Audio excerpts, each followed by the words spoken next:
Draft season is here, baby. The NFL Combine kicks off on Thursday, February 27th. Who are some prospects to keep an eye out for the New York Jets? That's what we'll be talking about and much more all coming up here on a Saturday evening edition of NY Flight Jets Talk, joined by our guy Tigo from Talkin' Jets with Tigo. Jets, Jets, let's go. Jets wide receiver Wesley Walker. Wesley, how you doing today? ESPN writer Mr. Rich Cimini, Jets reporter for The Athletic, Mr. Zach Rosenblatt, Hall of Famer and Jets legend Mr. Marty Lyons. Your host, Connor Law. Hello, everyone, and welcome back here into another edition of NY Flight Jets Talk, Saturday, February 22nd, 2025. Appreciate you all tuning in. Make sure you smash that like button. You are subscribed to the channel on your way into the building. It's completely free. Helps us grow significantly. That's the free way. The paid way, help contribute the show. That helps us just as much. Throw the ticker on down below. Is contributing to our membership raffle. Every membership gifted or $2.99 super chat will give you a ticket into our membership raffle.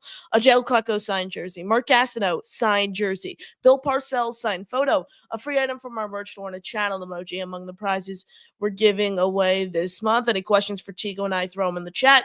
If you want to call into the show, you could do so by using the pinned comment at the top of the chat. But let's bring on our guest for today's show, fellow Jets content creator.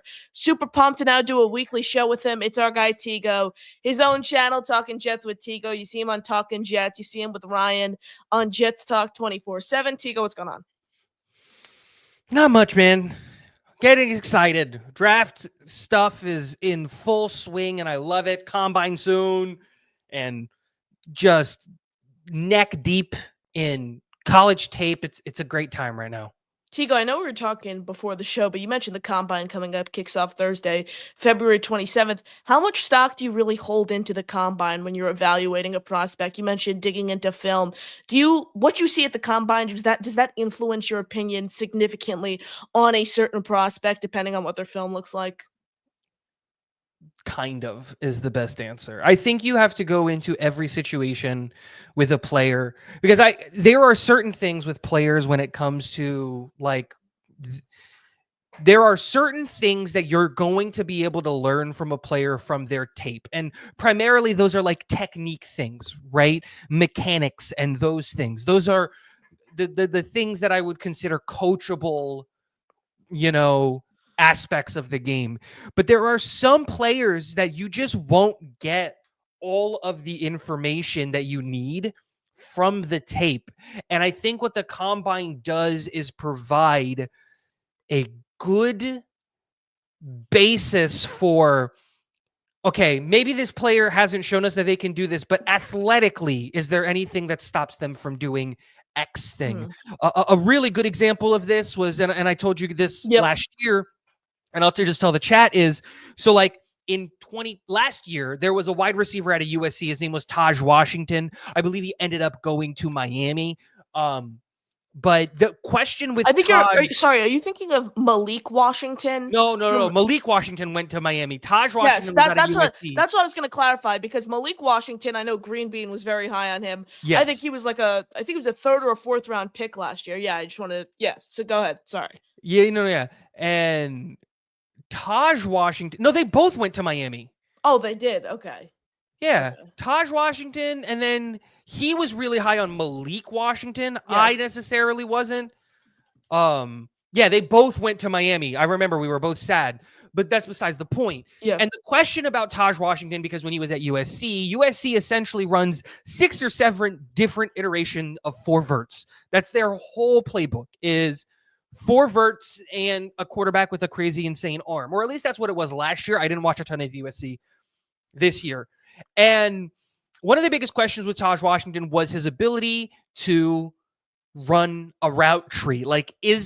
Did they not use him properly there, or was it like he just can't do it? And he went out to the Combine and ran a really, really good 3-cone drill. And it shows you, he does have the athleticism and the capability of cutting and turning and doing all of those things incredibly well. It was one of the reasons why I was so surprised when we got Elijah Moore during the COVID draft where we didn't have the combine and it was just pro days, because Elijah Moore had an elite 3-cone drill, and it doubled down on something that we knew Elijah Moore was really good at: route running. We knew that from the tape. He goes out there and does the 3-cone drill. It doubles down on that. But with Taj Washington, you see the opposite. It was like, well, he didn't ask to run a ton of routes in college. Can he? And the 3-cone drill shows, athletically speaking, he can. Whether up here he can figure it out, that's a completely different story. That's what the interviews are for. So the answer to your question, long-winded, is kind of. Now, Tigo, are there any positions you are specifically looking for? Are there any offensive linemen you want to, keep your eye on? Any run stuffing, defensive tackle you want to look out for? How long are these guys' arms? Are you paying attention to those things? Any positions that you really want to keep an eye on over the next few weeks? I am really interested in the middle rounds for the interior offensive linemen and interior defensive linemen.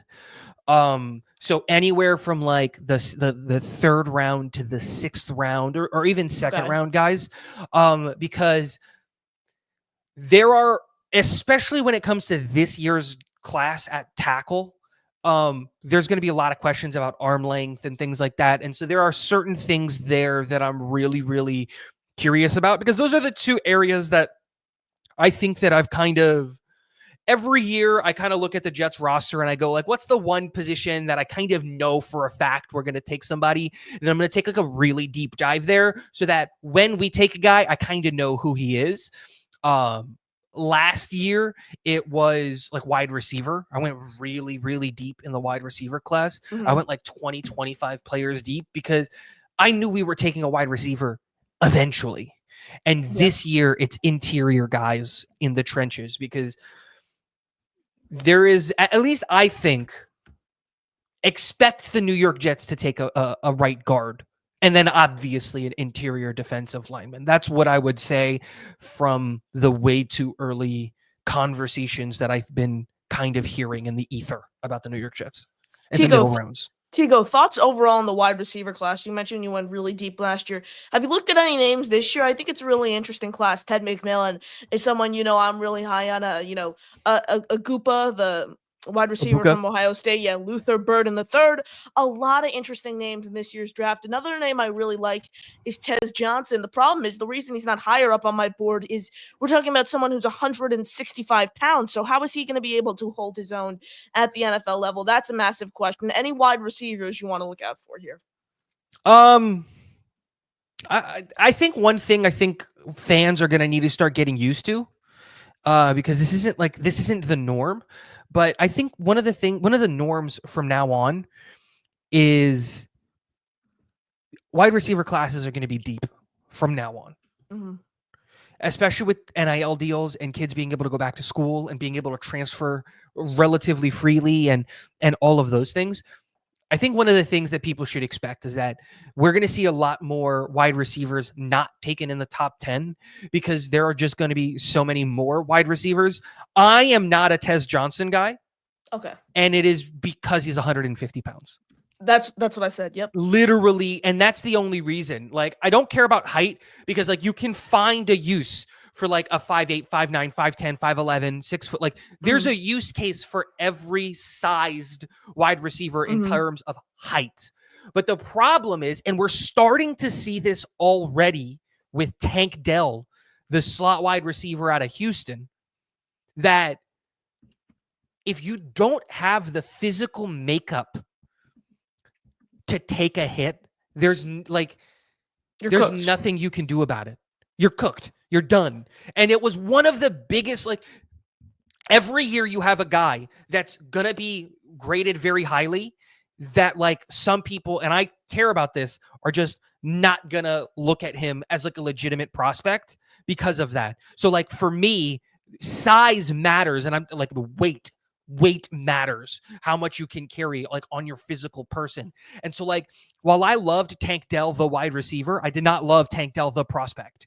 And so I didn't want Tank Dell. Bryce Young, well, I loved Bryce Young, the quarterback, I didn't love Bryce Young, the prospect. And so I had CJ Stroud over him.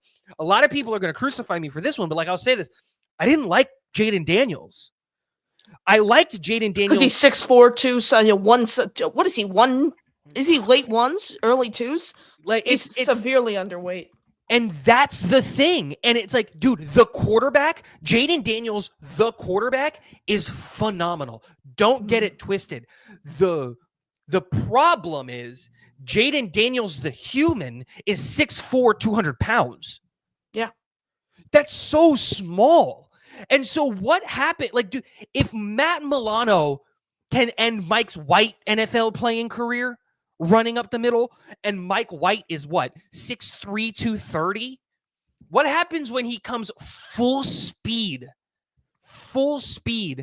at a guy like Jaden Daniels, who's 6'4", 200, or, Bryce Young, who's already small? And it's so that is my thing with some of these small players is just, while we've tried to get the violence out of the game, you're never going to fully get the violence out.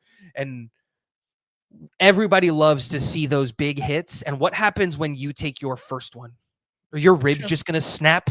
And so while I like Tez Johnson, like the player abstractly, I don't like the physical things that he brings, especially with some of the other guys that are going to be available in that range.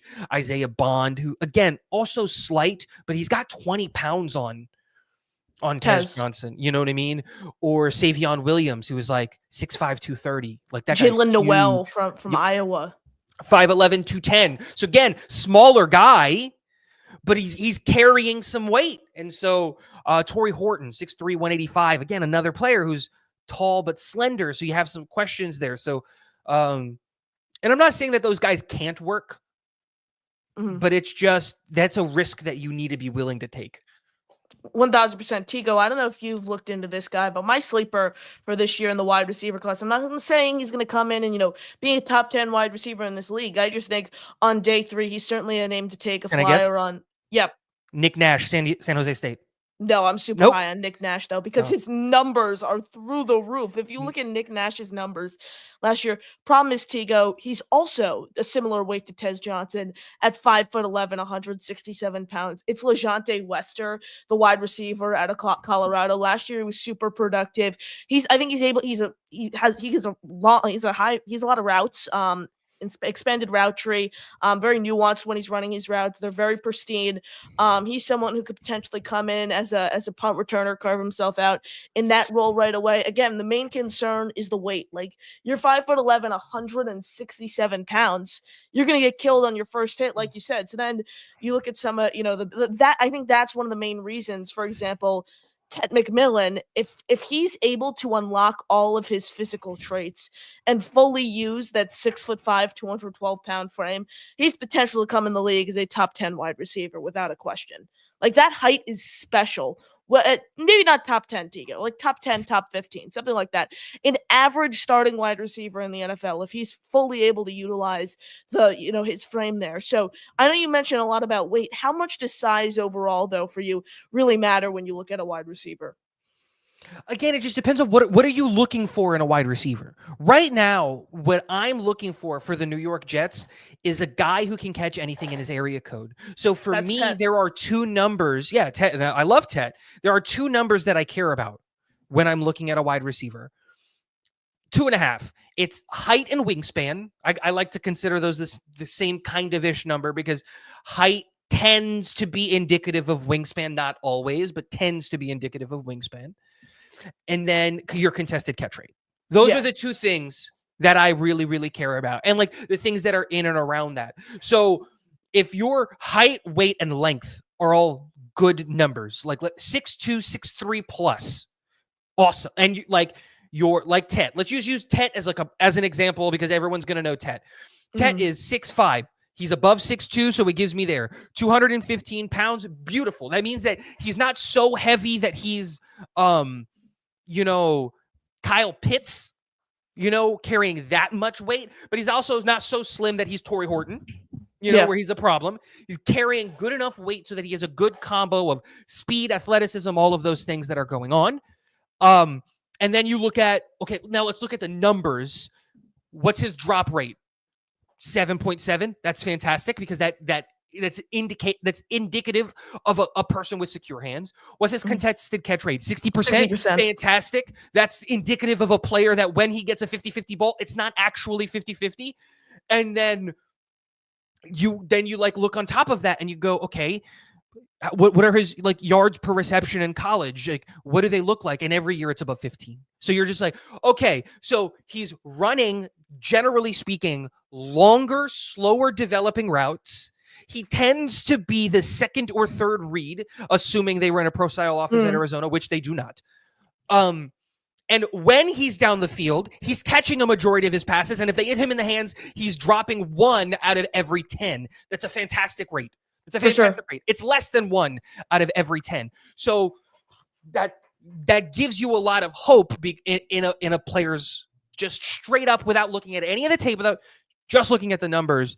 And so that's kind of what I'm looking for in this year's class, because we have the guy who's going to get open no matter what. That's what Garrett is. He's gonna get open. He's a pristine route runner. Yep. Exactly. Tet, however, is always open because of his size. And you need both. And that's why right now, like, even though like Emeka Ibuka, I think is going to be a really, really good wide receiver, and Luther Burden, I think is going to be a really, really good wide receiver, I'm not really looking at those guys. I'm looking at your Pets. I'm looking at your Ayo Mainers out of Stanford, your Becks out of TCU, Higgins out of Iowa State. I'm big on him. Savion Williams, out of TCU, Trey Harris. Like, these are the guys that I'm kind of honing in on because I just want a player with size, and that works. For sure. Another thing I want to mention here, Tigo, with Tet. So his touchdown totals, they haven't been throughout 3 years at the college level. They haven't been insane. I think it was 8 his first year, 10 in 2020, 10 in 2023. 2023 was his breakout year. I think he had like over 1,400 yards and then the 10 touchdowns, something like that. And they had another 8 this past season. But overall, when you just look at someone with his frame, 6'5", 212 pounds, that's a perfect frame, not only for jump balls, which he showcased, but also to run those back shoulder fades within the 15-yard line to get yourself a touchdown. So he also presents a great red zone target. And I'm not saying Allen Lazard was all that productive with the Jets. He wasn't productive at all, pretty much. He had 2 great weeks over his tenure with the Jets. Other than that, he did a whole bunch of nothing. But you're now going to need to replace someone, Allen Lazard, who's most likely going to walk in free agency, who's 6'4", 6'4.5", someone who has the ability to go one-on-one against defenders and has the opportunity to catch those jump balls. And I think that's what Ted McMillan does. I think he's able to come in and establish himself as a wide receiver right away. Tigo, one more question here before we get to the chat and take your calls.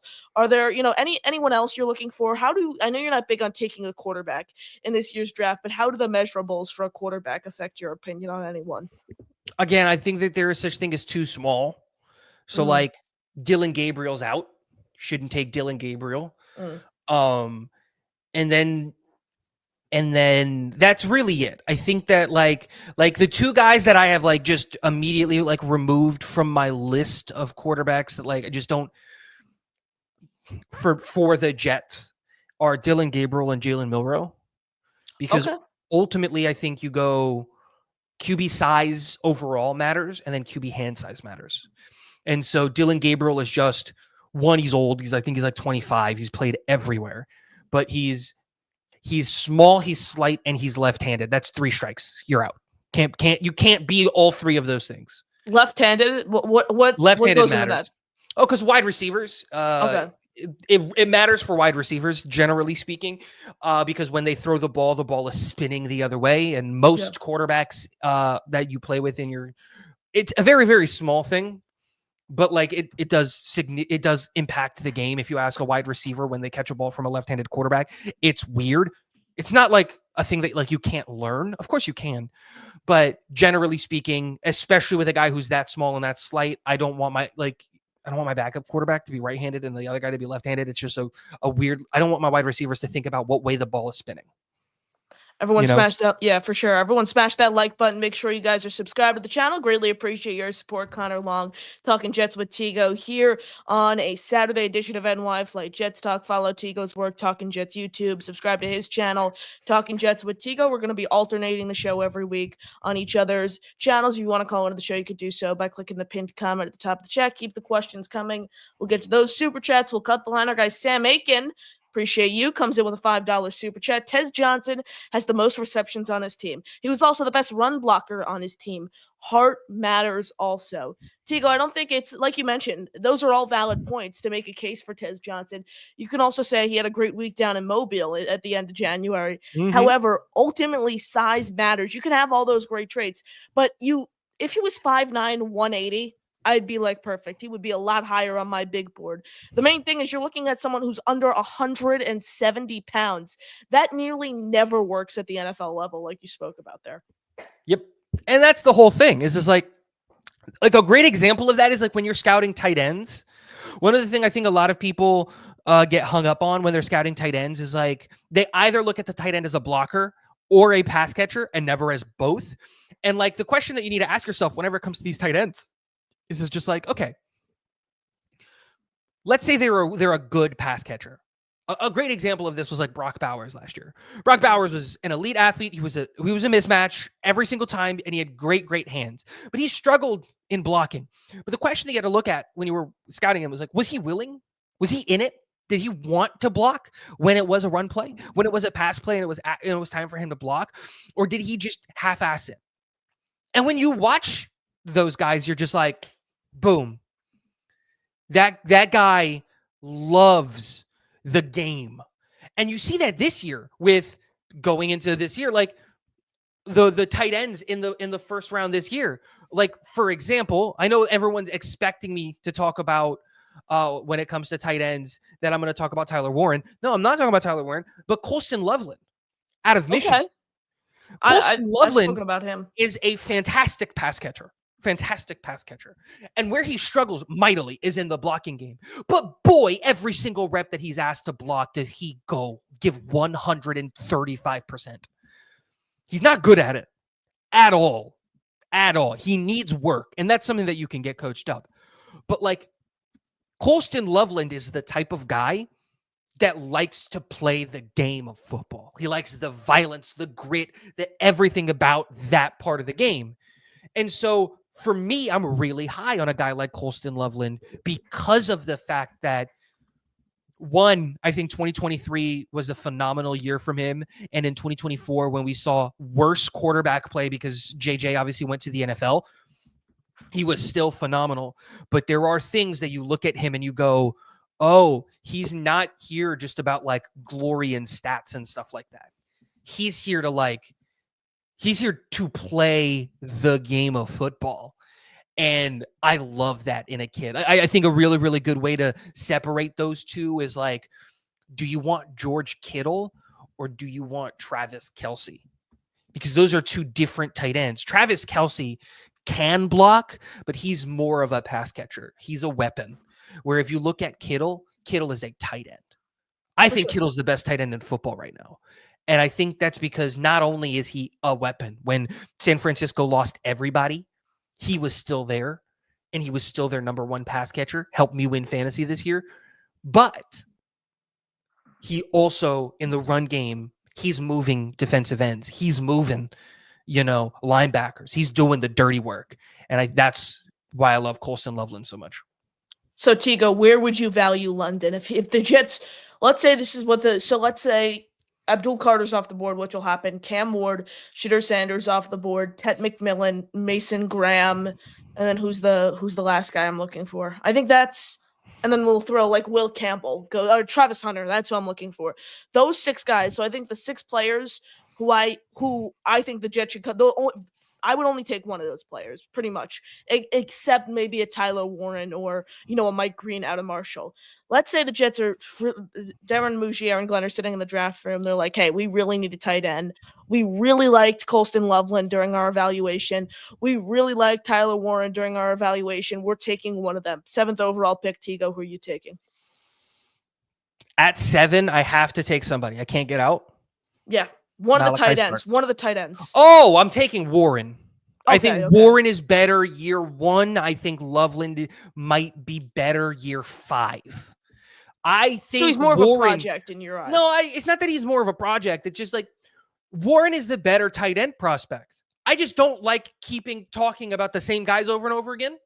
And so I like to, because Warren is a willing blocker too, and all of those things. But it's just like let's open up people's mind pools here. You know, everybody talks about Tyler Warren. There are a million other shows that are going to talk about Tyler Warren.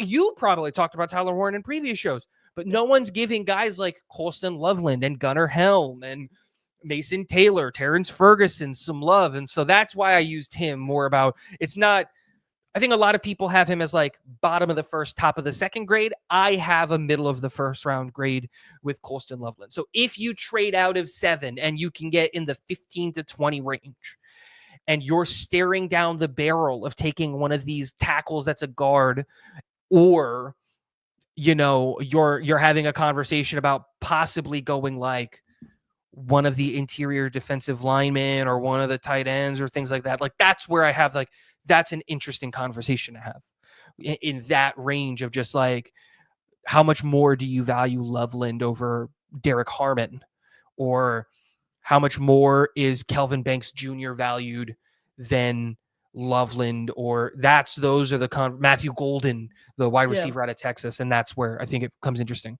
Appreciate you all tuning in. Smash the like, subscribe to the channel. Tico and Connor here with you on a Saturday edition of NY Flight Jets Talk. Keep the questions coming. We'll get to those. If you want to call into the show, you could do so by using the pinned comment at the top of the chat. Let's go over to the phone lines. It appears we have a first-time caller here on the line. It's Jack Talks Jets who joins us here on the show. How you doing, Jack? Good. How are you, Connor? Big fan of your YouTube channel. I appreciate that, Jack. How you doing? Good. Tigo, I remember you. I always watch your stuff. How you doing, buddy? Can't complain. How are you, man? Good. Connor, I actually have a question for you. I apologize if you answer this already. You're good. I just got home. The first question I want to get to is, would you be open to taking a quarterback in the draft? Like, are you open for it?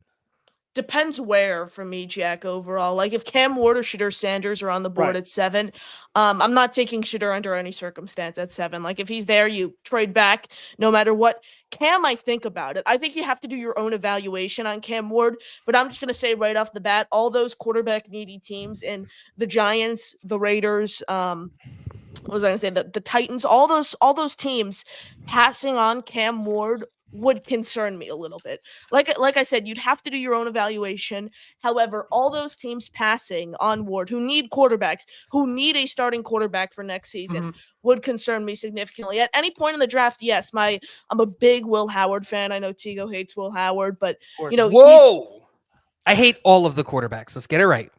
You called Will Howard Tim Tebow in my chat the other day. Yeah, because that's what he is. Really? That's what he is.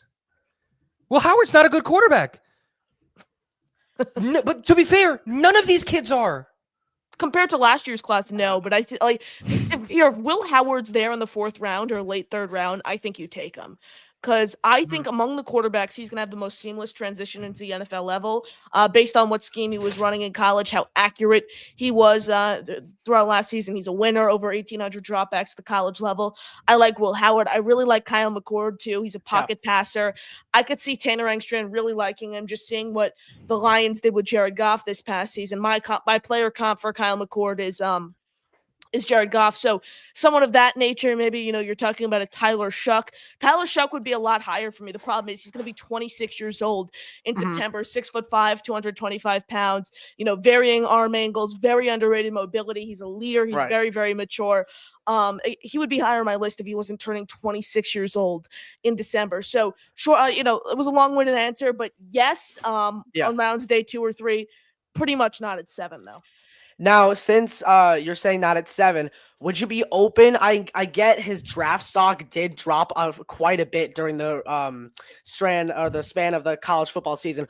Would you be open, or would you expect, or some type of situation that the Jets go with Quinn Ewers in the 2nd or 3rd round? Tigo, what are your thoughts there? I have a 6th round grade on Quinn Ewers. I'm very low on him. You got to pass on Quinn. Quinn's not a 2nd round grade. There's only 2 quarterbacks that could theoretically end up with 2nd round grades in this class, and both of those guys are hard passes, and it's Jackson and Jason is it Jason Milrow? I forget his first name off the top of my head, and I can't read because my glasses are off. But this is the year of this quarterback class is for the Seattle Seahawks, the Detroit Lions, Right. that group of people. Right. The guys who technically have a quarterback right now, and they're not technically looking for a replacement for that quarterback, but maybe this guy works out. Maybe in 2 or 3 years we see what we have, and that's what this class is full of. This Right. class is full of those types of guys. So there isn't a single quarterback in this class other than Ward where I would legitimately go, hey, maybe that guy, because the Jets aren't in a position to truly put any of these quarterbacks outside of Cam Ward in a position to be successful in the NFL. We don't have a succession plan. We Right. don't have a quarterback right now. So why are we going to take a quarterback that won't be able to play right now? And that's why I'm so anti-quarterback in this draft class. You see it in the chat, and I think a lot of people will say it. Yeah. Like, if you take Kyle McCord in the third, you know what you can get in the third round? Like Trey Harris. Of You course. can Yeah. get Trey Harris in the third. And A Trey Harold Harris- Fannin if he falls. Harold Fannin, like, you can get a guy who's going to start year one. Ozzie Right. Trapillo, the tackle out of Boston College. Ozzie Trapillo is a great example. And so that for me is why you should avoid this class of quarterbacks like the plague, because like Tate Ratledge comes in and he's immediately your right guard, and you bump AVT to right tackle. Like Georgia. that's immediate. He immediately starts, and that's a great upgrade. And so for me, there isn't a ton of guys in this class that you're looking at and you go, maybe we take a shot on that guy. Right. Cam Ward definitely is the true QB1 of this draft. I don't think it really even comes close, really, in my opinion. Yeah, I'm really high on Cam Ward. I think he's the potential to come in and play right at the NFL level. But at this point, the Jets have so many holes. I just want someone to come in as a playmaker right away, and that's a Ted McMillan. That's someone who could Right. be exciting in a Tyler Warren, who's 6'6", 260 pounds. Great burst after the catch. Great yak machine as a tight end. The Jets, there's a chance they don't have any tight end under roster in the next coming weeks with Tyler Conklin, Kenny Aboa, pending free agents, Jeremy Ruckert being listed Right. as a cut candidate. I don't think Zach Kuntz is really a rosterable player at the NFL level. So maybe that's going the Tyler Warren route. Maybe that's, being a little concerned about how Jermaine Johnson's going to come, looking off the edge for the first few weeks of the season. And you want to take a flyer on Mike Green out of Marshall, who reminds me a lot of Bryce Huff, the way he plays coming off the edge with that burst, that speed, that agility. Yep. So that's where I am right now. The Jets have so many holes right now. I don't think they're in any position. Like, look, if this is last year's class and a Drake May fell to pick 7, I would have pick 10 rather, excuse me. I would have been on board with them taking a quarterback this year. Right. For me, but there also weren't as many holes on the Jets last year than there are this year. The Jets need a starter to come in at pick 7. You need to draft a starter, in my opinion. It's a mix of the quarterback class, in my opinion, not being great, and then the other factor of, well, you need a starter. You got so many holes on this roster right now. Right. And the thing with Ted McMillan, right?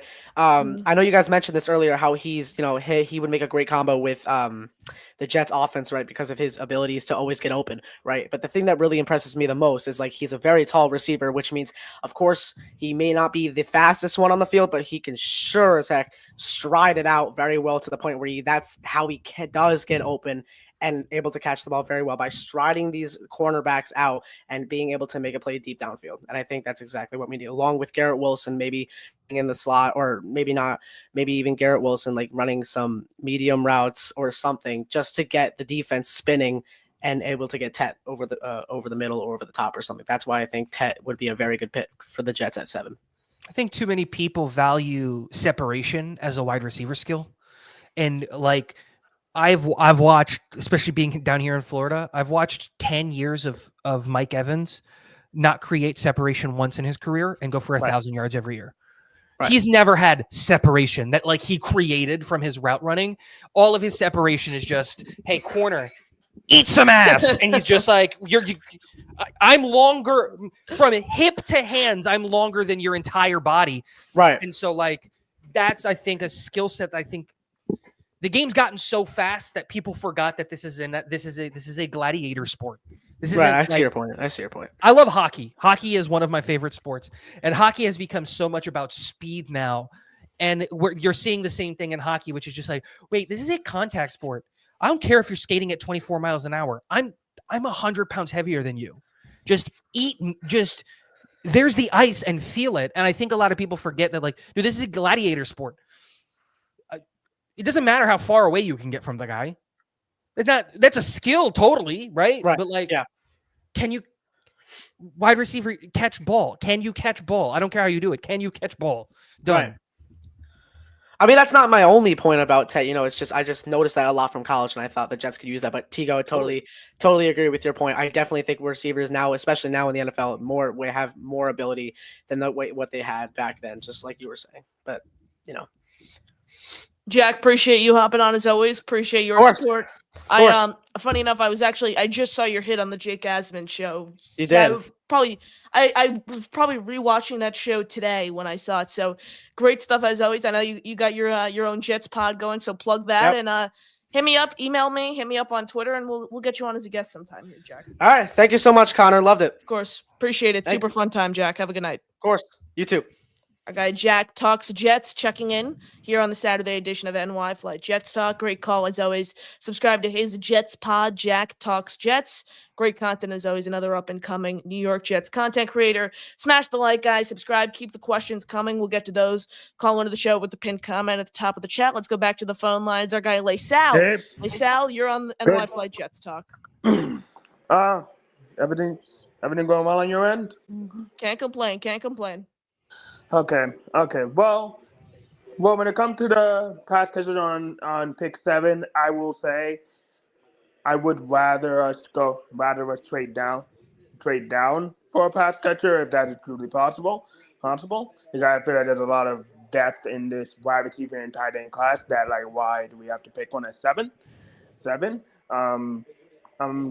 just my opinion. I do like Tevin Millen. I do like Tyler Warren, but there's also a lot of players that could also be in there on their level. So it's not so I think it's a little bit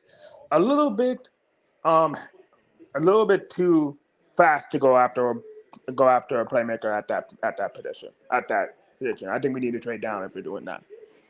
I totally agree. I think the problem that you're going to run into with that, Laysel, is that, like, okay, cool. I agree. I don't think that Tet McMillan is head and shoulders better than every wide receiver in this class, right? I totally agree with you. And I love Tet, and I think Tet's fantastic. And going on the same conversation that you just had, like, the same thing with Tyler Warren. Like, I love Colston Loveland. He might end up being my favorite tight end in this draft class. But the problem is, who is going to trade up and for who? That's always the question that you have to ask yourself. Last year, we were able to trade down because of the quarterbacks, because there were quarterbacks. And so people come up for the quarterbacks and players fall down, and then teams start getting desperate.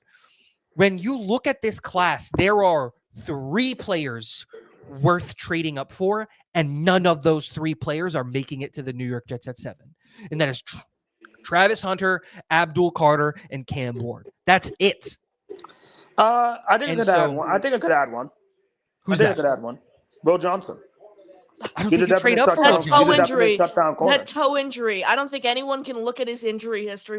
I think he has great size, great length. I think he's 6'2", 225 is where he's at. I think he has potential to come in and play as a starter right away.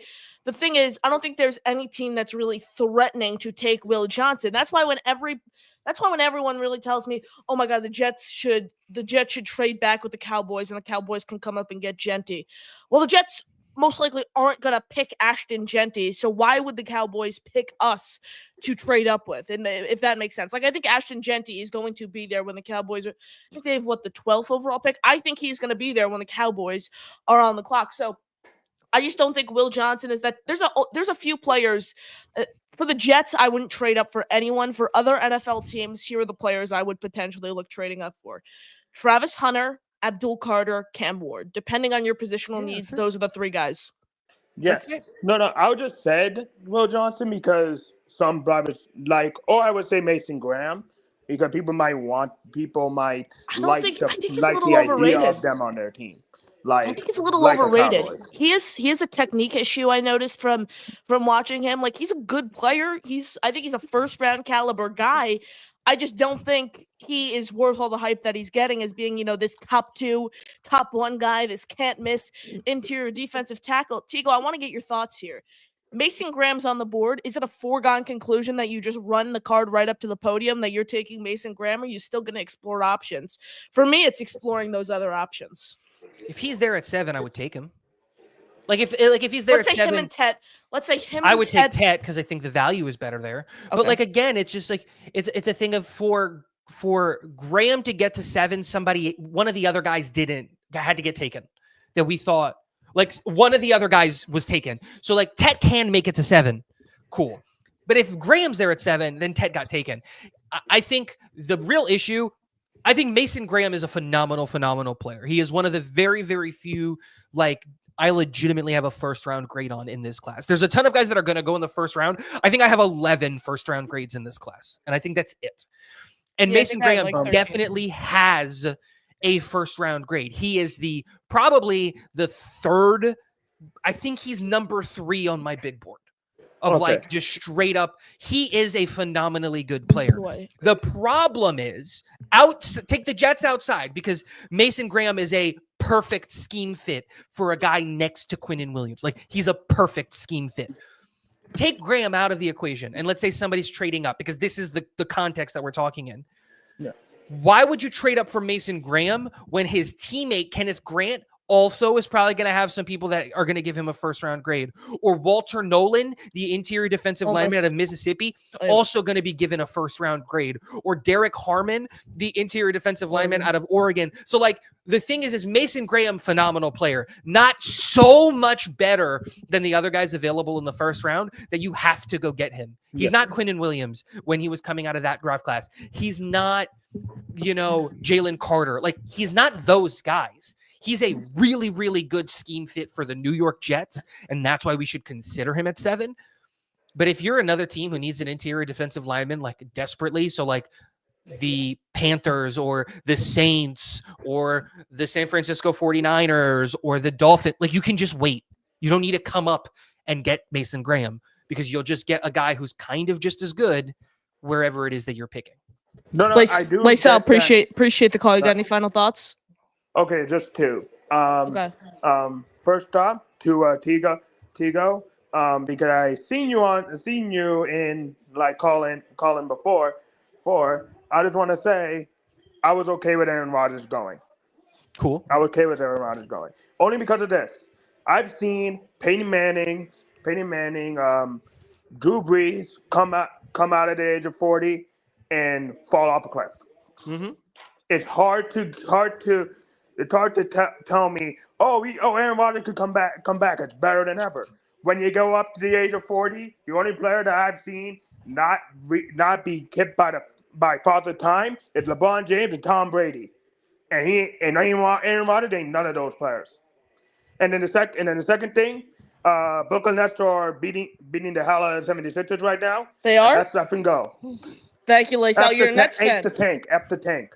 You're a Nets fan, here. Lacey?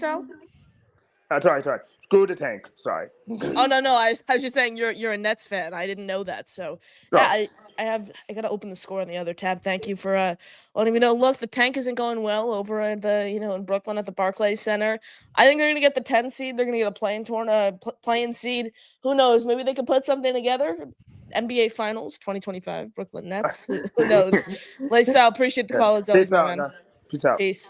Our guy Lacey checking in here on NY Flight Jets Talk. Great stuff as always. Guys, call into the show with the pinned comment at the top of the chat. A lot of questions to get to, so keep those coming. We'll get to those. 51 of you guys in the building here on YouTube. 41 likes, so please hit the like button if you haven't already, and hit subscribe. We're trying to hit 2,000 subscribers by the NFL Draft. Sub to Tigo's channel, Talking Jets with Tigo, one of the best Jets content creators you will find out on the internet. Our guy NY Jets FL Ted mentions the name you spoke about a little while ago. Tigo, Kenneth Grant is the guy to watch. Now, Tigo, Kenneth Grant is a big boy. We're talking 6'3". I think he's at like 338, 339 pounds. Great size for an NFL defensive tackle. Really quick to, try to stop the run, get inside. I think he's the perfect player you could put in, plug him right next to Quinnen Williams. Maybe it's not at 7, but maybe you trade back and you get to pick 14 and he's on the board and you run that card up to the podium. The thing is, I would rather. Here's the thing. I want to go weapon at 7 just because, for example, Kenneth Grant's a great player, but you look how deep this interior defensive line class is. You have Jamari Caldwell's going on day 3. You have Derek Harmon. You have Mason Graham in round 1. Obviously, you have a TJ Sanders in early round 2. A Tyleek Williams from Ohio State in early round 2. Who's the name? I'm trying to think of another name here. It's on the tip of my tongue. Another interior defensive lineman. I'm thinking about it. I'll let you know when it comes back to me. But Deone Walker, that's his name. Deone Walker, the interior defensive tackle from Kentucky. So there are a lot of. He's huge. I think he's legit 6'6", 350. I think 350. Yeah, I was about to say legitimately 340. he's 6'6", 350. I make jokes all the time about I want someone who's 6'6", 400 pounds. Deone Walker legitimately might be that guy. Yeah, so Tigo, where are you going defensive tackle? If Grant's there, you take him at 7? Not 7. Well, yeah, if Graham's there at 7, you can't get a trade back. And I think you do. I think my philosophy with the draft fundamentally operates at if you're in the top 10, you need to take a swing. You need to take a swing at a player that's going to be like a superstar, right? And I think that in that conversation, I think Mason Graham legitimately has an opportunity to be a superstar. I don't think he gets there, but his floor is blue chipper. His floor is a guy who's in the league for a very, very, very, very, very long time. And his ceiling is like superstar. And I think you definitely have to at least consider it. I think the issue now is that there is no right answer in where to go in the first round for the New York Jets, but there are a ton of wrong answers. Yeah. And I think cough, Shedeur Sanders. Yeah, but I think there's other things there too. Cause okay, cool. We both like Ted McMillan. I'm gonna play devil's advocate here. All right. Ted McMillan is also the wrong answer. Who are you getting that's going to come and make an immediate impact as a playmaker than Ted McMillan at pick 7? Well, let's be honest. The 2 quarterbacks are gone. We're not taking a quarterback that's going to provide any value later on in the draft. So you're running into the year with I'm just pick a name, pick a free agent quarterback. Anyone right now, just out of the blue, pick one. I'll throw a name that's underrated. I think is realistic.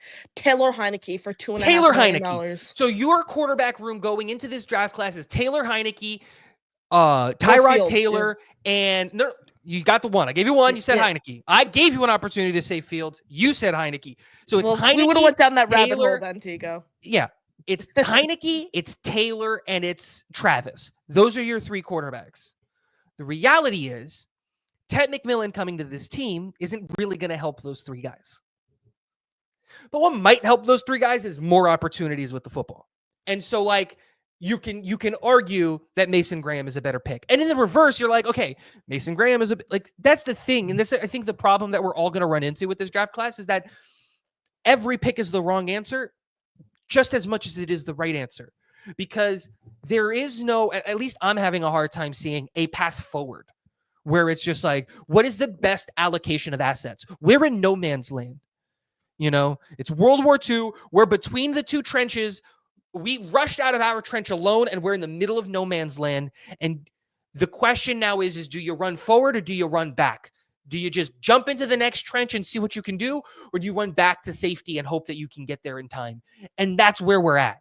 I don't know what the right answer is, but I do know that all of the answers that are being said kind of feel like wrong ones, if that makes sense. Rodney Spencer comes in the chat, says, where do we go to replace DJ Reed? I think that's key to our defense.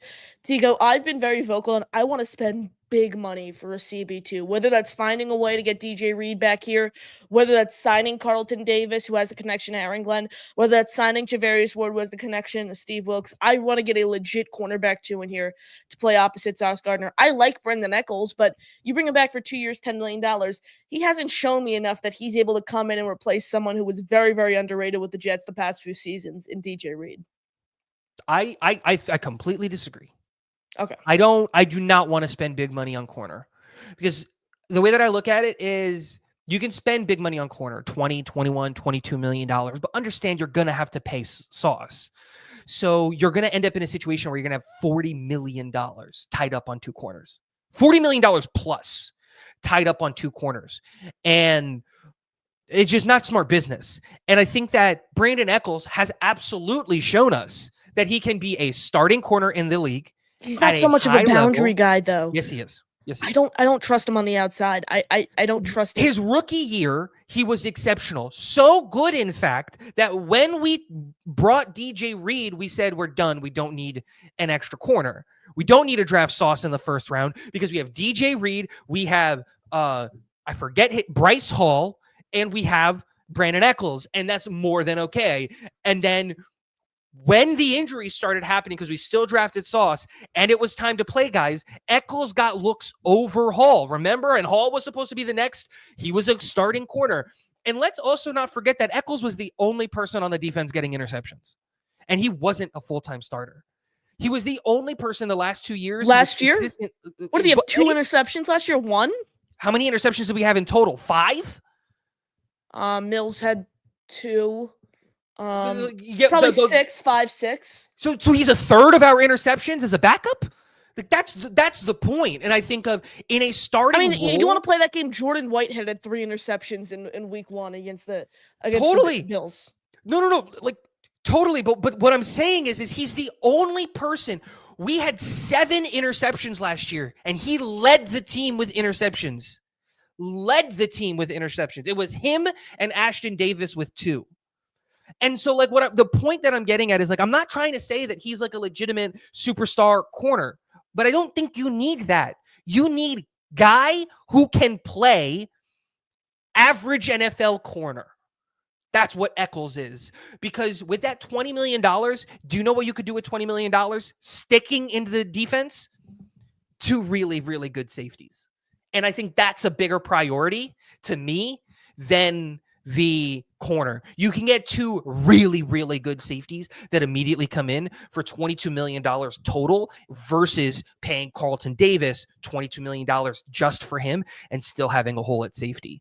And so from the way that I look at it is, let's spend $30 million on 2 safeties and Brandon Eccles versus spending $30 million on 1 corner and like half a safety that we're taking like a shot on, like a Jordan Whitehead. And that's the way that I look at it. So I'm not anti-corner. We need a corner. I just think that Eccles is better than I think people think.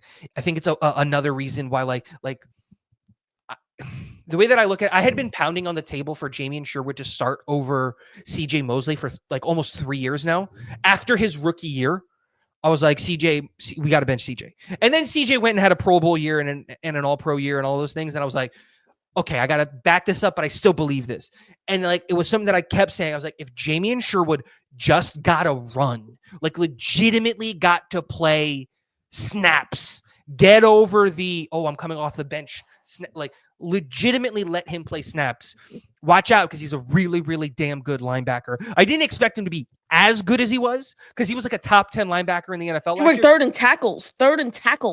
Like that wasn't on my bingo card, but I think Eccles is in that same kind of category for me. Is like, dude, just give the kid some run. I'm not saying that he's going to be as good as Sauce, but you don't need 2 shutdown corners. And here's the other thing. Sauce is going to follow wide receivers now. Wilkes does that, and so does Glenn. We're no longer going to have this BS of we're going to get the matchup that we want because we're just going to put the wide receiver 1 on the other side. So you don't need 2 superstar corners like you did under Saleh because they played their side. No. Sauce is going to follow wide receiver ones now. Yeah, I understand that 1000%. And I'm the first to tell you, I'm a big Brendan Eccles fan. I'm a big Brendan Eccles fan just because I don't think he's ready to come in and replace someone who did great things for 3 years with the New York Jets and DJ Reed. Does not mean I don't like Brendan Eccles. And how can we forget about the game in 2022? What did he have? Was it 3 interceptions, 2 interceptions, something like that against Tua? I know Tua went down. It was like that Skylar Thompson. Who was the other guy? Skylar Thompson. They lost 2 quarterbacks that game, I think it was. Anyways, 3 interceptions. You mentioned 2 interceptions last year. What I think though is I want someone to come in and basically, I understand what you're saying about Sauce being able to follow receivers. I don't think Brendan Eccles is able to come in and play the caliber of football, the level of football that DJ Reed has played the past 3 seasons. And I want someone to come in and replace DJ Reed. Now, Tigo, let me tell you this. It's not a realistic ask. What if he's willing to come back? What if he really likes the Aaron Glenn hire? He's vocal on Twitter. You don't pay him. He's not a scheme fit. He's a zone corner. We don't need zone corners anymore. Like, this is the problem. Like, DJ Reed doesn't want to come back. He's already made that clear. Let's say Aaron Glenn gives him a call, figures it out. Cool. Where is he going to play? He's a zone corner, and we're going to play more man now. So you're going to need him to play man, and that's just not his skill set. And so, like, look, I loved DJ Reed. Don't get it twisted. He was at times the best player on the New York Jets, and him and Sauce exchanged this opportunity to play as the best defensive player or the best player on the New York Jets. But, like, I think one of the things that we need to come to grips with is what we had at the New York Jets at the quarterback position for the last 3 years was a luxury. And it sucks that we wasted it, but we had legitimately 2 number 1 corners in the NFL. 2 number top 1 10, corners you can argue. in the NFL. Top 10, no, top 15. Absolutely. But the point what I'm saying is either one of those guys, you take them to any of the 31 other teams, they start. Regardless of who's on their team, they start. Because there is not 32 corners better than DJ Reed and or Sauce Gardner. Like, it was a luxury that we had that. But the reality is that you can't always have that. Maybe you can find another guy in the draft. And that's always an opportunity. You can draft like a Joey Porter Jr. in the 2nd round. Awesome. That's found money. But I think that what you do by bringing back Eccles, and here's the thing, I'm not saying bring back Eccles and then don't touch corner. Try and draft a guy. But if you bring back Eccles, like, it's a high floor, low ceiling. You know what you're going to get out of Eccles. It's average NFL cornerback play. He's not going to be the reason you lose a game. He's also not going to be the reason you win a game. But he'll get you a turnover, which is more than we can say about most of the defensive backs in the New York Jets room. He'll get you. Imagine in a 17. Does he get you 4 interceptions? 4 is a big deal. Is it 5? 5 is a big deal. That's more than we've been doing as a defense as a whole the last couple of years. That's my thing, where it's just like, let's allocate the assets. We have so many holes. We need 2 interior defensive linemen. We need 2 or 3 safeties. We need 2 cornerbacks. We need 2 middle linebackers. We need two tackles. We need a tackle and an interior offensive lineman. We need. Is that interior offensive lineman? Sorry to cut you off. Is that a depth piece or is that a starter? I'll let you know who we sign, because that's the whole thing. Like, it's just like, I don't know, Connor. Like, well, my question is: are you sliding AVT out to tackle? Who are we signing? Like, because that's the whole point. Is what I'm getting at. Is it's like, where's the opportunity? I think that like a smart move would be, especially with how young our offensive coaching staff is. And I'll give you guys a little sneak peek of the video that's going to be coming out tomorrow on the Talking Jets with Tigo channel about a mock offseason. A name to keep an eye out is Kevin Zeitler, the guard out that was with Detroit that year. I wanted them last year. He's a great option for the New York Jets because AVT can bump out the right tackle. He comes in and plays your right guard immediately. He's a mauler in the run game. Absolutely, but more importantly, he knows the system. And our offensive line coach is a first-time offensive line coach in the NFL. So you're bringing in a veteran who's been in the league for a long time, who has a high floor. You know what you're going to get out of him. Doesn't have the injury concerns of the guys that we got in the back. And there's the whole thing. And now you've got a whole offensive line that works. And it's easier to find a guard than it is a tackle. I think people are like, oh no, we go find a right tackle. Dude, that's incredibly hard. We were having a hard time. Like the Morgan Moses trade came out of nowhere. No one was talking about him. He was literally struck gold. But it's hard to find tackles in the NFL, and this class is really not good if you need a right tackle. So if you have a guy that can play it, play it. I don't think Will Campbell's a starting tackle at the NFL level. I don't think Kelvin Banks is a tackle at the NFL level. Same. They're both. You think Kelvin Banks is going to be able to transition into tackle at the next level? You think he's going to be able to stay tackle? No. I'm agreeing with you. I think you said that's insane. I said same. Like I'm agreeing with you. Yeah.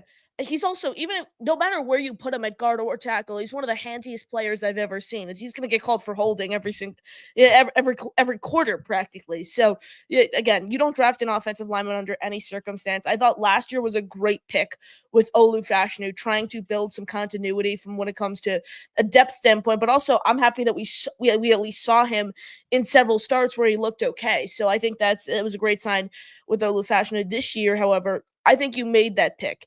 Again, this 7th overall pick is not a pick to try to assure depth. This is a pick to get someone who's going to come in and start right away. You have so many holes. You afforded last year being able to. You had the luxury. That's the best word. You had the luxury of being able to draft a depth piece for your long-term future. The way the roster was set up, because last year was win now. That roster was pristine from top to bottom, and it looked even prettier once they acquired Devontae Adams after week 6. So, boom, that was the roster last year.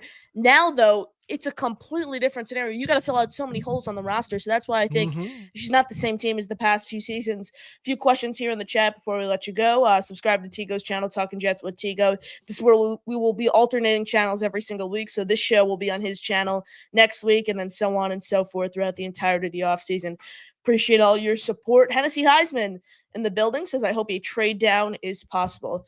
Who are you coming up for, Tigo? If a team's trying to come up for Ted McMillan, you take him. If a team's trying to come up for Mason Graham, maybe you think about it. But again, there's anybody's willing to come up for any of these players, I would do it. Ted Literally. McMillan. Yeah, I would trade. Oh, yeah, absolutely. You slide back to 17. Yep. I'll say in that range. I'll say 15 with the Falcons. Whoever's making that trade should be fired. Like, that's the thing. Like, whoever's making that trade should be fired. Like, if you're coming up, it's going to cost you. Absolutely. Especially if it's Ted McMillan, because, oh, no, we need a wide receiver. You need to convince us. And so, like, no, absolutely. If literally anybody wants to come up for any player, I would take the trade. There's not a single player that's more valuable. Abdul Carter falls. Yep. I would trade him. Why? Again, I think Abdul Carter is great. I don't think Abdul Carter is in that conversation of, like, he is. How do I say this? We're not an Abdul Carter away from being competitive, and we already have 2 interior defensive linemen. I'm sorry, we already have 2 edges, and I don't think Abdul Carter, one who's coming off an Achilles injury. No, totally. I don't think Abdul Carter day 1 starts over either of them. Even with JJ coming off the Achilles injury, I've been following on Instagram. I've been seeing the tapes, and I've been hearing from his coaches and like the rehabs and things like that. Like he's looking good. And even then, it'll be a 3-man rotation. And so, like, dude, Mike Green is, like, available later. Like, I'll take Mike Green.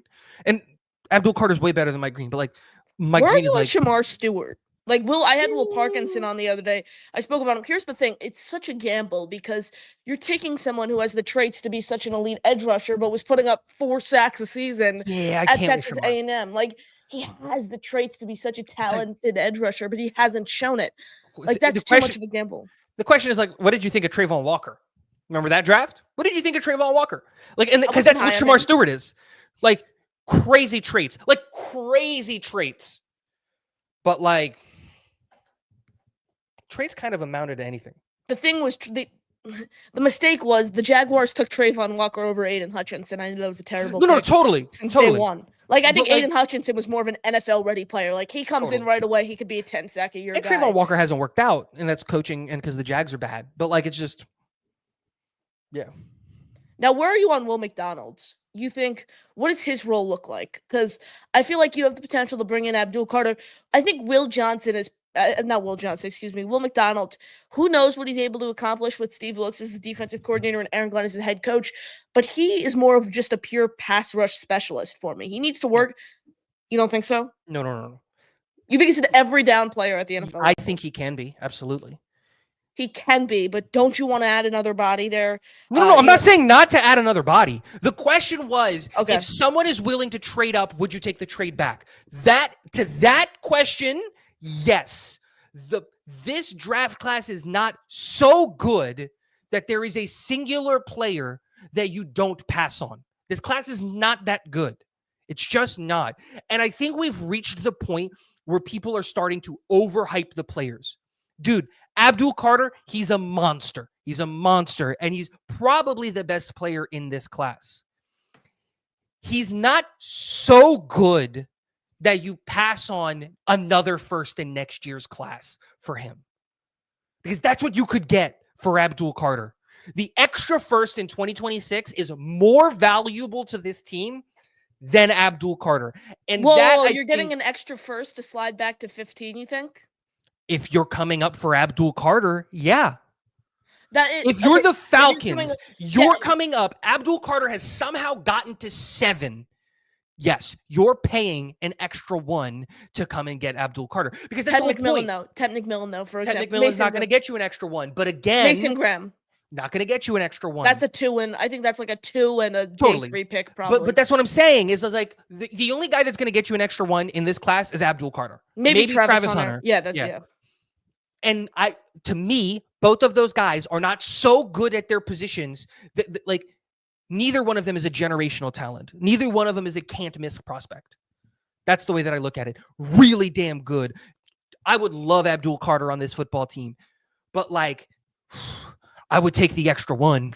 Like I wouldn't even blink. Oh, I would take the extra 1 1,000%. But if a team is like they're at 12, we'll give you 12. We'll give you 40. Something a pick in the 40s, and we'll give you 76. I take Abdul Carter. Again, we can have a conversation about it, obviously, and every situation is differently. But like I said, like if Abdul Carter is there at 7, of course you want to take him. But like there isn't a guy who's singularly so good that you look at and you go, this guy is can't miss. This guy is so damn good that he needs to be on our football team. Like there isn't a guy in that class that's like that. And so for me, if you're calling, you trade. But my whole thing is like you just got to get good value. For sure. Jimmy Jets comes in, says, I love Pat Bryant. He goes, I was actually watching Pat Bryant the other day. Good week down at the Senior Bowl, 6'3", 200 pounds. You know, he's another guy who's able to go up, you know, catch those contested balls, high football IQ. I like his speed too. He's a nice route runner as well. Thoughts on Pat Bryant, wide receiver? Again, it's another one of those guys who comes in and has a ton of like these like he's very traitsy, and he's like this is why I'm willing to trade back from Tet, is because of guys like Pat Bryant. Like I think that's kind of the point. Is yeah, Tet is really good, but like Tet isn't so much better that like Pat Bryant is a stud. Nick Nash is a stud. You know what I mean? Nick Nash is going to be there in round 5. I'm telling you right now. Trey Harris is a stud. Like, I'm not the biggest Trey Harris fan in the world. I like Trey Harris a lot. I think I like Nick Ole Nash Miss more. is wide receiver and I think he's got a lot of really, really, really good tape. There are some concerns there, but I think he's shown that he's more consistent of a red zone target. I think he had a touchdown every game. I think is what his like numbers came out to. A little concerned about the injury, obviously, because he got hurt, but like. That's the thing where it's just like, dude, like it's like. But like I put a Xavier Restrepo ahead of him. I put a Jaden Higgins ahead of him. I put a Jalen Noel, a Jack Beck, a Savion Williams. Like, of course. Sorry, I think I have a mid-round 3 grade on Trey Harris, something like that. Same. I don't think he is a first-round talent. I don't think he's a second-round talent. Nope. Third-round guy, maybe. Again, I'd rather run it. I'd rather at that point, if you want to go, you know, second, third round, I'd rather go with Jaden Higgins, 6'4", 215 pounds, going to win those contested balls. Totally, but you got to get Higgins in the second. Like that's what I'm saying. Like there are other guys. Unless you get a trade back, and you pick up like 72, for example, a pick like that, 74. then No, but there's that's a what I'm chance he's saying. there. You're making the point for me. The reason I said Trey Harris is just because you can get him in the third. That's the point. I'm not saying Trey Harris is. I also have Jaden Higgins above him and Restrepo and Beck and Iamore and Golden. It is just that's the whole point. Is there's not a singular player in this class that's so much better than the other players in this class. You know what I mean? I think the only player that legitimately I don't think about it even then is I was gonna say is Cam Ward, but even then I would consider it. I would consider trading back from Cam Ward because again 2026 is so much better. And then you don't have the luxury of taking a long-term depth option this year. You take someone who's going to come in and contribute right away. Cam Ward doesn't do that for you. I don't want to. If you take Cam Ward, I'm not starting him right away. I don't care who's on the roster. It's not the right move to take Cam Ward, but you don't start him right away, in my opinion. You let him sit for a season. That's what I'm doing with him. Hennessy Heisman. What free agents should we target? I mean, Tigo. I don't expect any blockbuster names. Darius Slayton, Josh Palmer, Marcus Mariota, Andy Levi Dalton. Onwukorike. That's another Derek Barnes, the linebacker. Yeah. Justin Reed is if I had to pick one person to sign, someone gives me a realistic look at the free agent market, someone who you think would be willing to come to the New York Jets. Who do you sign? Justin Reed, without a doubt. I think Trayvon Moehrig too. Another one. Okay. Is a guy that I think you could. I think he financially and everything fits the mold really, really well there of just having there's so many guys. There's so many guys that we can talk about. I think the problem with this class is that there's not going to be a blockbuster move. That's what exactly. I think. That's the thing. There isn't going to be a singular player that the Jets are going to be in on that's going to be look, because there are blockbuster moves to be made. Stephon Diggs, T. Higgins, Keenan Allen, Amari Cooper. T. Higgins got tagged. Did he? 100%? Okay. Pretty much, yeah. Okay. Almost as close to a deal. Yeah. You know what I mean? And it's but we're just not going to be in on those. Cam Robinson, Ronnie Stanley. Yeah, for example, even if T. Higgins was out of the open market, you couldn't have paid T. Higgins 5 years, $85 million, which he's going to get somewhere. Yeah, and that's I think the biggest thing is there are a ton of free agents that we should target, and I think that the way that I have been looking at it is, and again, a little bit of a sneak peek is if you're looking at free agents, look at the offensive side of the ball. I think that we're going to spend a lot of money on the offensive side of the ball, over spending money on the defensive side of the ball. That is not me saying that we're not going to get defensive players, but my expectation would be that we're going to try to get as many veterans on the offensive side of the ball as possible. Groove Pete in the building. Grove says, I'm sticking with trade out at 7, trade Breece Hall, trade Garrett Wilson. Start the rebuild. Tigo team draft day calls you 2 and a 5 for Breece Hall. You take it, you don't, and then 2 1s for Garrett Wilson. What do you do? I would trade Breece. I love the running back class, Tigo. I'm just gonna say that. No, I do too. That's why I would trade Breece. I'm not even thinking about I'm thinking about the Garrett Wilson trade. I'm on beyond Breece. This is Breece's last year. We're not going to extend Breece. So that's not even. That's what 2 and a 5. 2 and a 5. This blowing the. No one's going to offer that for Breece. 2 and a 5. 3 and a 5. Sign me up. 3 and a 5. That's still rich. I think a 3 straight up gets you Breece, if I'm being honest. But that's besides the point. That's what. Yeah. I would trade Breece. That being said, let me ask you a question. Is Garrett willing to stay in this scenario, or does he want out? Because that matters. If Garrett's willing to stay, if he's willing to stick it out, he's willing to sign the extension, you sign Garrett. He doesn't particularly here. I'll say this. I think this is going to be the realistic scenario. He doesn't particularly have the mindset of, New York Jet until the wheels fall off. He doesn't have that mindset. He's bleeding green for life, but he would be willing at the right price to come back. That's what I'll say. Yeah, I'll sign him. I'm not trading Garrett. If that's the situation, I don't need a guy to bleed Gotham green like we do. These guys aren't Jets fans. That's fine. I need him to be willing to stay. That's okay. And that to me matters. Perfect. If he's not willing to stay, if he's asking for a trade and he's doing up a stink and he's doing all those things, and it's just and there's nothing we can do to get him to stay, I'll take 2 1s. But that is worst case. I hate my life. Kind of a situation. I'm paying Garrett Wilson 1,000%. He's quarterback proof. He can play. Tigo, I've used this. I've used this comp so many times. He's Terry McLaurin. Really, from the beginning of his career. That's not a bad comp. He's Terry McLaurin. I think Terry McLaurin has a better mental makeup than Garrett. I'm saying the way he's been able to battle through poor quarterback Terry play. McLaurin, everything else, that's a great comp. You know who Yeah. else kind of like, again, not physical attributes, but just like being Mike like Evans? quarterback proof? No, I was going to say Larry Fitzgerald. Again, Ooh, quarterback proof. Spent his whole career in Arizona, was never really going to win anything in Arizona, like if we're being honest. But dude, he was quarterback proof. He's still he still probably makes the Hall. In my opinion, I think he should make the Hall because he was so good. Again, Garrett, not Larry, talking more about being quarterback proof. But yeah, got to be very clear there. People are going to yell at me. I love Larry Fitzgerald. For sure. He's one of my goats. Yeah. He's on my Mount Rushmore of wide receivers. Wow. There we go. I love him so much. And it's purely just for like him as a human. Yeah, he's a great guy. My thing with Breece Hall is I had Brian Costello on the show, and he was very big on Kaz and I. A lot of our points aligned, but his whole thing with Breece Hall is milk everything you can out of him, and don't give him a second contract. But at the same time, so I said why I think the Jets should trade Breece Hall, and he said, I said I said a 3 and a 5, something like that. He said, why would a team give that up for Breece Hall? I said because he has upside, and when you get him in space, he's a top running back in this league. He's shown that, and he put up nearly 1,000. He's put up over 1,500 all-purpose yards with one of the worst offensive lines in all the football, with the most offensive line combinations in all. I'm with Cause though. I'm with Cause on this, like where it's on what you get. If someone's willing to trade for Breece, I think you listen. No, he said you don't trade him. He said you pretty much just don't trade him. No, but what I'm saying is I think me and Cause align, but for different reasons, which is just like no one's trading for Breece. That's the problem, because the same running back class that you're looking at is the same running back class that everybody else is looking at. Quinshon Judkins is going to be the second best running back in this year's class. Mark my word.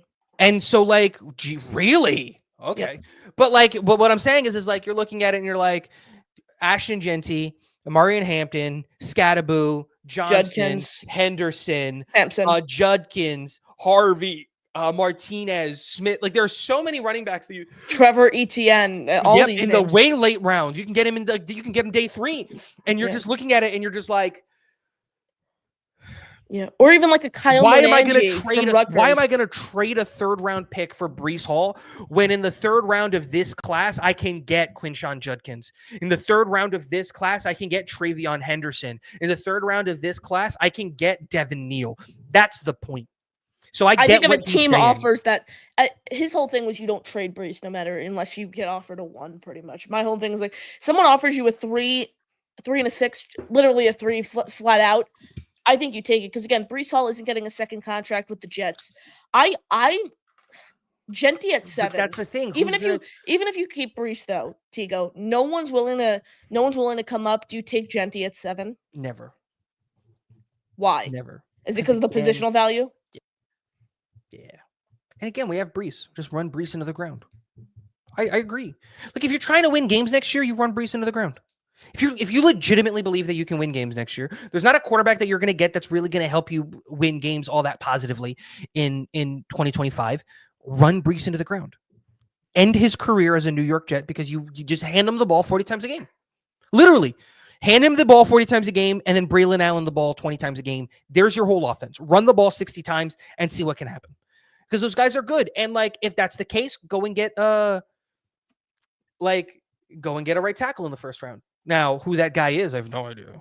But like, you get Josh Connerly is the only, I think, viable tackle option potentially in the 1st round. Whatever it is, like, and like you could like, but yeah, I'm saying like, okay, or like we have this conversation. Let's say you go out there and you say, all right, Cam Robinson, 3 years, $62 million a year. Come to the New York Jets.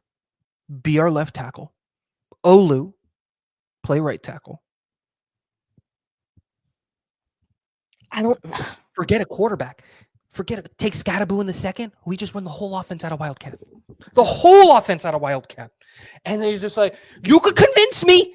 You know who you bring in, Tigo, to make it even more of a run-heavy offense? You know who you bring in? Who's that? Your favorite. No, yeah, absolutely. Justin Fields. Trade Garrett.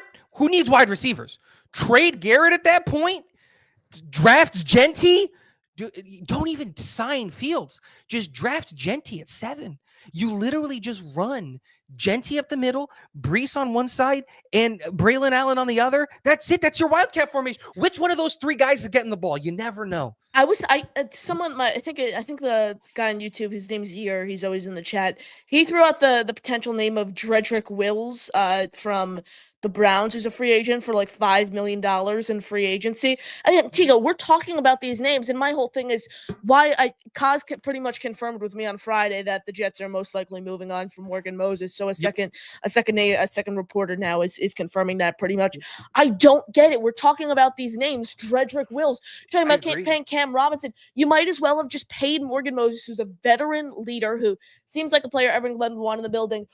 Pay him $8 million, pay him $7 million, $5 million. What he's looking for in that $5 to $8 million range for one season, give him that, because now you're just creating an unnecessary hole on a team that has a lot of holes. That's my whole thing with this. It doesn't make any sense. That's why we should have kept Aaron and Devontae. We should have brought back Morgan Moses. Like, there's a lot of these moves where you're looking at it as like, why are we actively making this a hole? And Morgan Moses falls exactly into that conversation. What do we know? Because you talked to these guys, and I haven't recently. Is it we don't want Morgan, or is it Morgan doesn't want to come back? So Connor Hughes in his article didn't go in depth. He just said Jets are likely to move on from Morgan Moses. Boom. Over. Period. Kaz said it wasn't particularly clear that what I have to go back and rewatch because I don't remember directly. He said at this point in his career he thinks Morgan Moses is going to want to play for a contender. And this is the other thing he said, and the Jets are trying to get younger. Those were the two things he mentioned. Okay, that makes sense. If you're trying to get younger, I get it. Totally. I'm not bring him back as a backup. Backup. He doesn't need to be a starter. I agree with you. I wanted, go watch my first mock off season. I wanted Morgan Moses. I gave him $5 million to come back. I wanted Morgan Moses back. Who you telling? But I get it, dude. He's not young and he wants to win a chip. And like, let's be real, he got kind of thrown out of the building in Baltimore. So the thing is, everything he said publicly though indicates he wants to be a Jet. Like from his first tenure with them in 2021, and then all the way till now, everything he said, he's willing to bleed green. He wants to be a New York Jet for life. So it's again creating another unnecessary hole. Oh, that's what this team is doing. This is the whole team is doing this. They're doing it at every opportunity that they can. They did it at quarterback. They did it at wide receiver. They did it at right tackle. They're about to do it at linebacker because I don't think Sherwood's coming back.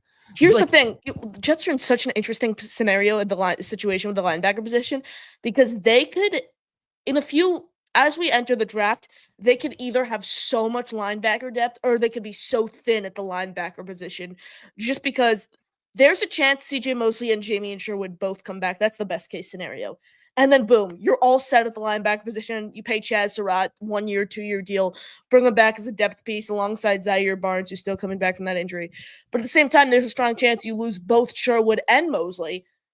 And Quincy Williams is your only starting caliber linebacker, in my opinion. So then you look and you try to draft, a Jahad Campbell is someone I'm really, really high on the linebacker out of Alabama. Kobe King, the linebacker out of Penn State. Kevin Witt. A lot of names at the linebacker position to look out for. What do you pay a guy like Jamie and Sherwood coming off a breakout season? 3 years, 33. 33. 3 years, 33. You have to blow him out of the waters to stay. I think 11 keeps him here. I think if he hits the free agent market, I think he gets 8 or 9. I think he's going to San Francisco. That's my opinion. I think that if he goes into free agency, he gets 8 or 9. And you got to stick out though. And that's totally fine. I think what you need to do is give him an offer that he goes, holy crap, I'm not getting this offer anywhere else. If you want him to stay. And I think 10 or 11 is the perfect number because it is technically an overpay, but it is like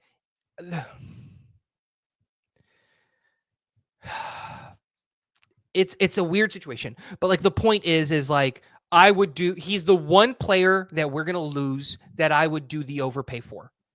Okay. If that makes sense. You always look at, there's like a player that like you're going to overpay. And then there's other players that you're going to look like, no, you're going to get market value. Sherwood is the one guy who I look at and I go, I think you overpay Sherwood because he's found money. hasn't gotten paid before, and if you give him a contract because like he was a 5th round pick, so he hasn't made a ton of money in his career. So if you give him 30 million, like, and you guarantee like 60% of it, I think he stays. And because that's what you need to do. But I think if he hits the market, I think he makes anywhere from 7 to 9. My guess would be like 3 years, 22, 23-ish million dollars. All right. I like that. Barney Miller comes in, says quarterback 1, Tyrod. Quarterback 2, Adrian Martinez. Give me Easton Stick over Adrian, Tigo. Tyrod cracks a rib Give me in Stidham week over 6. Martinez. Yeah, Martinez takes us on a run of epic proportions. This Adrian Martinez talk needs to stop. This guy isn't a rosterable player in the NFL. He was the UFL MVP, can't hold on to the ball, injury prone. He's not a rosterable. I've seen people talk about him as a starter for the New York Jets in my comment section, Tigo. It's a joke. It's a joke. I know, Connor. I'm with you. Unload, unleash, Tigo. Dude. Well, on what? Do you want to do that? Go get what's his name? Go get Strevler. Let's do this Strevler package. Yeah, exactly. You know what I mean? Like people talking Justin Fields. Why can't we bring back Strevler? At least he's a New York Jet legend. Provides the same value, athleticism and running, and he's tatted up. And at least he's a champion. He won in Canada. Yeah, Like it's true. Like there's this quarterback conversation gets me sad. Yep, for sure. That's the only thing that I can say. This quarterback conversation makes me sad. Sharon, I want Warren, and if we could trade back and get him, I would definitely take him. I don't think Darren Muji and Glenn, I don't think they're the type of people, if your guy's on the board, I don't think they trade back hoping he's there. I think if Warren's their guy, they're going to take him at 7. Yeah. I have no idea what these guys are, because I thought I did, and then every decision that they've made since being hired has thrown a wrench in what I thought that they were as. I don't even think my bad. I don't even professionals. think that it's them specifically. I just don't think an NFL GM, especially quarterback, but pretty much Yeah. every position. If you have your guy on the board, I don't think you trade back hoping. If you have that a he's there. grade on a guy at the spot that you're at, you just take it. But like Yeah. again, You don't try to get the best value. Like you don't try to I would sweat trade that out. back. Like I would go get Loveland. Like give me Loveland at 15. Like totally. Like think I you would. get Love at 25. Same, but what I'm saying is like, okay, you want a tight end. Like if that's the position that you've honed in on, you want a tight end. If someone's giving you like an extra second to go from like 7 to 15, or like if it's an extra first to go from 7 to 15, I don't think you're getting a give me- first though. I don't. I don't think so either. I'm just saying, like if you're getting an extra second, like freaking Jimmy Jets, holy crap! Oh, 20 gifted memberships from our guy, Jimmy Jets. That's 20 more raffle tickets. And it looks like we've maxed out again on gifted memberships. So as of now, they're not getting distributed, but those should get distributed shortly. Jimmy, thank you so much for the 20 gifted memberships. Support means a ton to the show. 20 more raffle Holy tickets crap. for you, my friend. Well done, Jimmy. Well There done. we go. There we But go. yeah, no, I just like I Appreciate you, said, there Jimmy. isn't a single player on here that's like so good that you're just like, I'm not. There's no world in which I trade back from. Like, give me Colston Loveland in the at 20 versus Tyler Warren at 7 if you can get a trade back. Give me literally insert other player on this position group at whatever trade back I can get to, mine versus whoever you can take at 7. Literally Okay. everybody. Okay. I see what you're saying. I like Loveland, but I think if Warren's your guy, you take him. Again, 6'6", totally agree. 260 Totally agree. pounds. I'm not anti-Warren. I like Warren a lot, but somebody trying to trade up to get Warren, hell yeah. What do you want for Warren? Yeah, for sure. You know what I mean? Like, Yeah. that's the point, is more like, I like these players. There's a lot of players I would take at 7. Ted McMillan, Abdul Carter, Mason Graham. I would take Tyler Warren at 7, Malachi Starks, Will Campbell. Like, Will Campbell at 7 for me is a no-go. again, I would take, there's a lot of players I would take at 7. But in every scenario, I would take a trade down over picking the guy at 7. All right. John says, what if we trade up a couple slots for Travis Hunter? Don't need him. Tigo, I don't think anyone is worth trading up for in this year's class. Totally agree. I don't think anyone, I literally. totally agree. And I also just don't think he's worth it.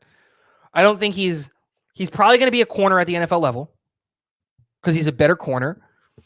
He's not so good at corner that he is trade up worthy for. He's going to be a corner with an offensive package. I think that's what it's going to look like. Yeah, he's a CB1 with a wide receiver 4 on the other side. Like that's what he's going to do.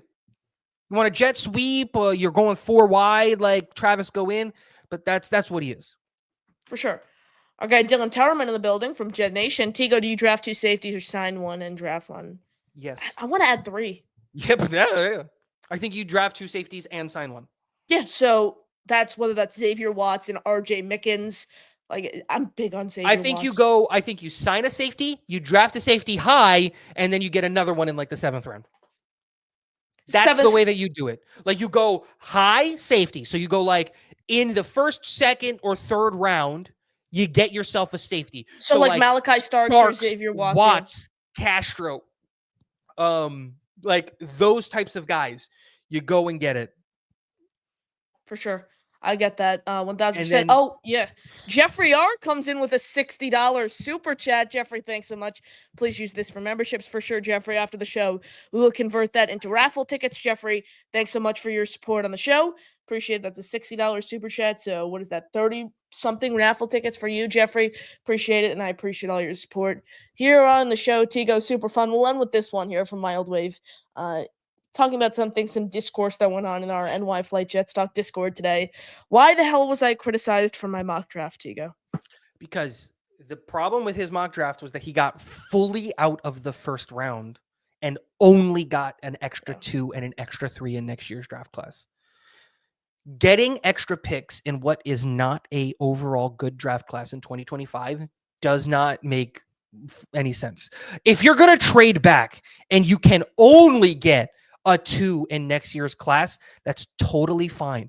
I get that. I'm not even arguing and saying that that's a bad thing.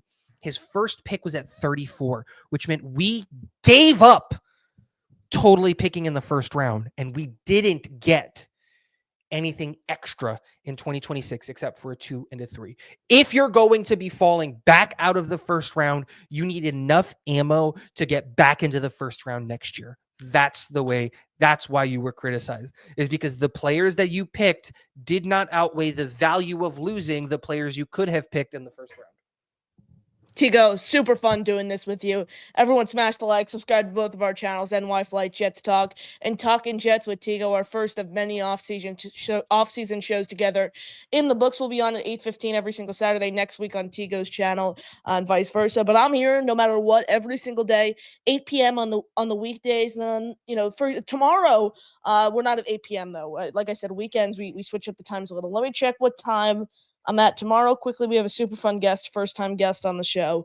10:30 tomorrow morning, we are joined by our guy, Green Bean. First-time guest on NY Flight Jets Talk. So looking forward to that. So stay tuned, 10:30 a.m. for me with Green Bean, and then every single weeknight, 8 p.m. Eastern Standard Time, providing some great daily Jets content. Any suggestions, you could join our Discord. The link to that is in the description. Tigo's in there, and a lot of NY Flight Jets Talk listeners. Tigo, appreciate you hopping on as always. What you cooking up over on the channel? Like I said, tomorrow is going to be the mock off season the first mock off season post Aaron Rodgers. And so we're going to see what the Jets might look like with free agency coming up and the draft coming up and the combine and all that stuff. And then we're going to run it back after the combine to see what has changed post combine. Everyone smash that like, subscribe to the channel. Can't thank you enough for all your support. That'll do it for us. He's Tico. I'm Connor. We're signing off here on a Saturday edition of NY Flight Jets Talk. JETS. Jets, Jets, Jets.